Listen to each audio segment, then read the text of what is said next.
বলেন না আপনার কি সমস্যা? সমস্যা কি হচ্ছে, আমার খুব কাশি হচ্ছে। আপনি বিড়ি খান নাকি?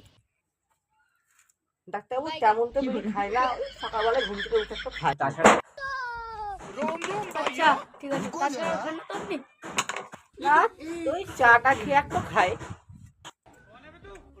বেশ, তাছাড়া আর খান না তো? খাই না বলতে ওই মুড়ি খাওয়ার পর একটু খাই, তাছাড়া সেরকম খাই না। আচ্ছা, তাছাড়া সারাদিন আপনি কটা খান বলুন দিদি?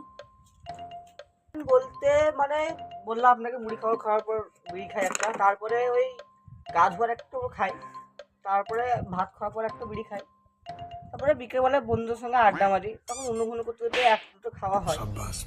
আর ওই সন্ধ্যেবেলায় দোকানে বসে থেকে তখন একটু খাই।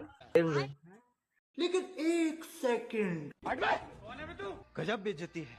हमारे यहाँ ऐसा ही होता है। खाओ माँ कसम। এই করতে করতে তো আপনি একবার দিন বিড়ি খেয়ে নিলেন। দাঁড়ান ডাক্তারবাবু, এখনো তো আছে, এখনো তো সন্ধ্যের পরের রুটিনটা বলিনি। তারপরে ধরেন ভাত খাওয়ার পর একটা খাই রাত্রের বেলায়, তারপর ঘুমাবার আগে একটা, আর বাথরুম গেলে পর একটা খাই, তাছাড়া সেরকম বিড়ি খাই না। যান আপনি এখান থেকে, সারাদিন ওই করতে করতে তো একবার দিন বিড়ি শেষ করে দিয়েছেন, যান। ডাক্তারবাবু, আমি কি তাহলে ওষুধ পাবো না? যান বলছি, আরো দুবার বিড়ি খান না আপনি, যান এখান থেকে, ওটা আপনার ওষুধ।